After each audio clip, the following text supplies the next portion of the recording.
blessed with members of the worship committee. They're prayerful, thoughtful, and each one of those worship committee members is keeping an eye on the guidelines and protocols that need to happen before we can worship in person again.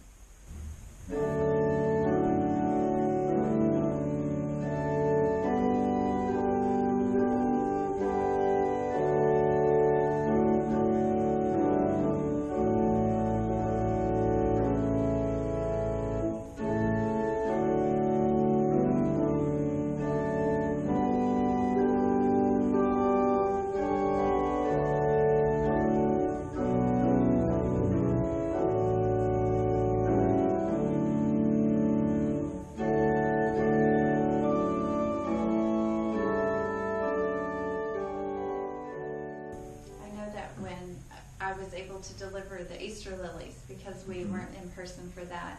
I enjoyed taking every lily and sitting it on the porch and just seeing someone wave at me through the door. Yeah. It was such a nice connection. We hadn't seen each other, March the 8th was our last Sunday here. And so that was April. I mean, that was just a short time that we had gone without seeing one another. Right. So now I feel like maybe we should do that with the poinsettias. Well, in some ways, I think we've had some more work to do, just in the sense that nobody is together, so we have to make a more conscious effort to reach out to others, because we're not just happening upon them on Sunday morning anymore. And I think, there's some people in the community that are even more in need than during other normal circumstances.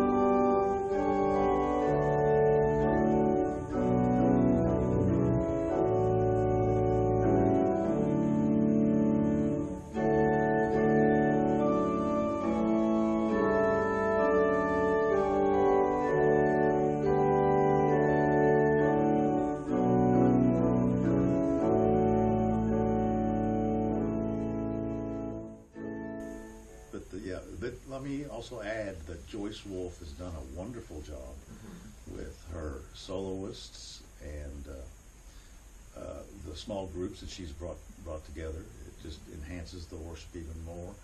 And the selections she chooses dovetails so well with the message that you deliver that it just, I think Sandy and I are loving the video worship. It's still Christ-like and heartwarming, and so we're okay till we can meet again.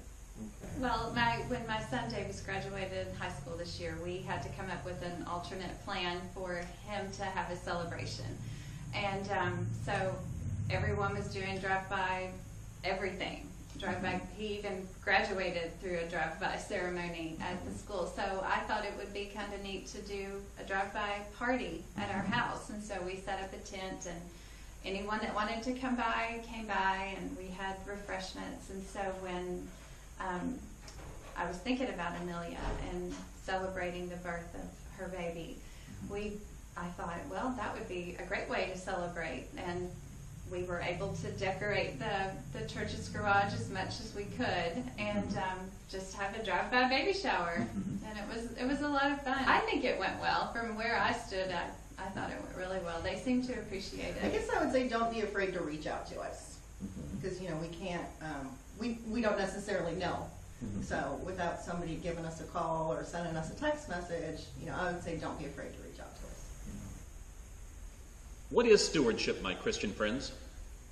According to St. Augustine, God creates the human soul to desire the things that make it happy. The human soul was created to pursue the things that make it happy. Augustine also said that our souls were created by God and they were created for God. The human soul was created to desire God as its greatest happiness. The soul is happiest then when it pursues God as its true desire, as its true belonging, as its true love. And since our souls were created by God for God, then our souls properly belong to God and not to ourselves. Thus, when we pursue God as our soul's delight, we are actually returning to God. We are giving to God what is already His and what has always been His from the beginning of creation. When we claim that God is our soul's true desire, our soul's true love, we are really affirming that we belong to God wholly and inseparably. Indeed, our souls are happiest when we belong to God. And because God sees our souls and all their graces as whole and inseparable, then our souls are happiest when all that we have, all that we do, all that we desire, all who we are, belongs to God. So for me, my Christian friends, stewardship is our soul's fulfillment in God. It is our affirmation of God's full ownership of us and everything that God has entrusted to us. It seems to me that God sees our faith and our God-given blessings as inseparable. So I challenge you to think of stewardship as the faithful giving of ourselves out of love for Christ, out of love for God's people and God's creation, and out of our soul's fulfillment.